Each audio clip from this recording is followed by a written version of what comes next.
আসসালামু আলাইকুম, আমি শাখাওয়াত হোসাইন। লারাবেল ভিউজেস নিউজপেপার প্রজেক্টের এই পর্বে আমরা খুব গুরুত্বপূর্ণ একটি বিষয় নিয়ে আলোচনা করব। সেটি হচ্ছে যে লারাবেল আমাদের যে প্রজেক্টটি করতেছি সেটি হচ্ছে লারাবেল 7 ভার্সনে করতেছি। আমাদের এই ভার্সনটাকে আজকে আপগ্রেড করব, অর্থাৎ লারাবেল 8 রিলিজ হয়েছে গত মাসে।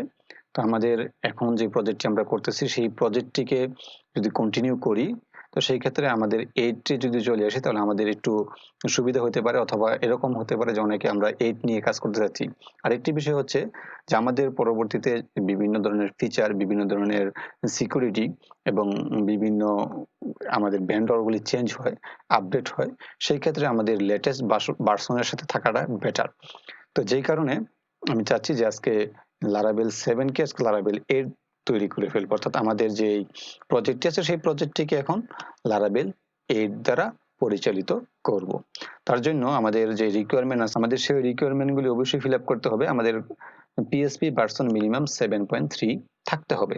তা প্রথমে আমি চেক করে আসছি যে আমার পিএসপি ভার্সনটি। তো পিএসপি ভার্সন চেক করার জন্য পিএসপি ভি-বি দিলে এখানে আমাকে দেখিয়ে দিবে যে আমাদের বর্তমান আমার পিএসপি ভার্সন কি আছে। আমাদের পিএসপি 7.4 আছে। আমাদের রিকোয়ারমেন্ট হচ্ছে মিনিমাম 7.3, তাহলে আমি এটাকে আপডেট করতে পারবো। তো আর বিষয়টিগুলি হচ্ছে যে এখানে এই বিষয়গুলি দেখতে হবে ভালোভাবে, ইয়ে করবেন যে আপগ্রেড করার পর কি কি আসবে।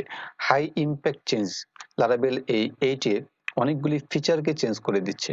যেমন এখানে মডেল ফিচার, অর্থাৎ লারাবেল ফাইল স্ট্রাকচারের মধ্যে একটি চেঞ্জ চলে এসেছে, তারপরে কুয়েরির মধ্যে চেঞ্জ চলে এসেছে, অনেকগুলি চেঞ্জ এখানে চলে এসেছে। তো এই চেঞ্জগুলি যদি আমাদের ইউজ করতে চাই তাহলে আমাদের অবশ্যই লারাবেল 8টাকে ইউজ করতে হবে। তো এখন এই বিষয়গুলি লক্ষ্য করে আমরা এখানে চেঞ্জ করব। প্রথমত আমাদের পিএসপি 7.3 এটা দিব আমাদের মিনিমাম। তো কোথায় চেঞ্জ করতে হবে? আমাদের কম্পোজার ডট জেসন ফাইলের মধ্যে এখানে প্রথমত আমরা চেঞ্জ করব পিএসপি ভার্সনটি। এখানে পিএসপি ভার্সন 7.2.5 দেওয়া আছে, এর পরিবর্তে আমরা দিব 7.3.0 এটা দিব। এটা দেওয়ার পর আমরা এটাকে সেভ করব এবং এখানে আমি একটা কম্পোজার আপডেট, এই কম্পোজার আপডেট দেওয়ার ফলে আমাদের এখানে বেশ কয়েকটি ভেন্ডর আমাদের আপডেট হবে। এটি অবশ্যই আমাদের করতে হবে, কারণ হচ্ছে যদি সাধারণত এখানে যে ডকুমেন্টেশন দেওয়া আছে সেই ডকুমেন্টেশন অনুযায়ী যদি আমাদের করতে যাই তাহলে আমাদের কিছুটা প্রবলেম হবে। আমাদের প্রথমত এইগুলিকে আগে লেটেস্ট ভার্সনে, লারাবেল 7 এ লেটেস্ট ভার্সনে যেগুলি আছে সেইগুলিকে আগে নিয়ে আসতে হবে, তারপর আমাদের লারাবেল 8 এ মুভ করতে পারবো। কারণ হচ্ছে আমাদের অবশ্যই এখানে একটি বিষয় খেয়াল রাখতে হবে, সেটি হচ্ছে যে এই আপগ্রেড ভার্সন যখন আমরা করব তখন তার নিচে যে ভার্সন আছে সেখান থেকে উপরে আপগ্রেড করা যাবে। কয়েক ধাপ পিছনে থেকে একদম যেমন 2 এর পরে 3 না হয়ে 5 হয়ে গেল, এটা হবে না।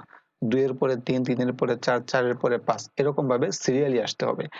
যেই কারণে আমরা কি করলাম, প্রথমত আমাদের পিএসপি ভার্সনটাকে আপডেট করে এখানে দিয়ে দিলাম কম্পোজার আপডেট, এই কমান্ডটি চালিয়ে দিলাম। কিছুক্ষণ সময় লাগবে, কিছুক্ষণ সময়ের মধ্যে আমাদের দেখবো যে আমাদের যেই ইয়াগুলি আছে, ভেন্ডরগুলি আছে, সেগুলি আপডেট হয়ে যাবে। দেন আমাদের আরো কিছু কাজ করতে হবে।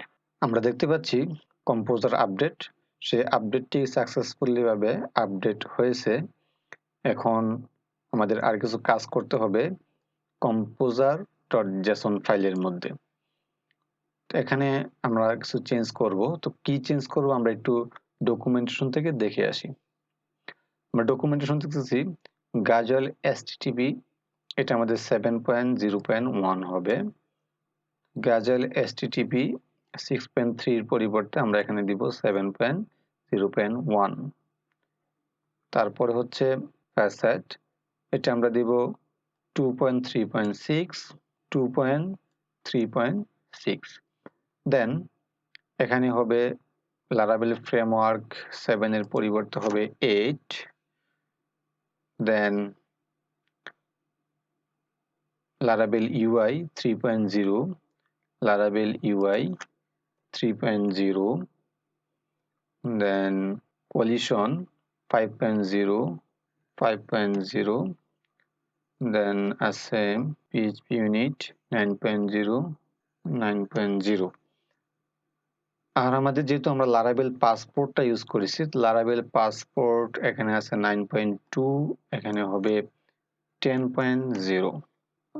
এই যে লারাভেল পাসপোর্ট 10.0 এটা পাবলিশ হয়েছে, তো আমরা লারাভেল পাসপোর্ট 10.0 দিয়ে দিলাম। এখন এটাকে সেভ করব, Ctrl+S, সেভ করলাম এবং আবার আমরা দিব কম্পোজার আপডেট। আমাদের যে প্রজেক্টটি আপডেট করেছিলাম, আমাদের আপগ্রেড সাকসেসফুল হয়েছে, আমাদের এখানে সবকিছু সাকসেসফুল দেখাচ্ছে। তো এখন যদি আমরা চেক করি যে আমাদের যে প্রজেক্টটি সাকসেসফুলি ভাবে আপগ্রেড হয়েছে কিনা, তাহলে আমরা কি করব, আমরা লিখব PHP artisan --version। আমরা যদি এটা দেখে এন্টার করি তাহলে দেখবেন Laravel framework 8.6.0 Laravel frameworkটা আপগ্রেড হয়েছে। এখন আমাদের এইচের যেই ফিচারগুলি আছে সেই ফিচারগুলি আমরা ইউজ করতে পারবো। তো আজকের টিউটোরিয়াল এই পর্যন্তই। আগামী টিউটোরিয়ালে আমরা নতুন একটি বিষয় নিয়ে আলোচনা করব।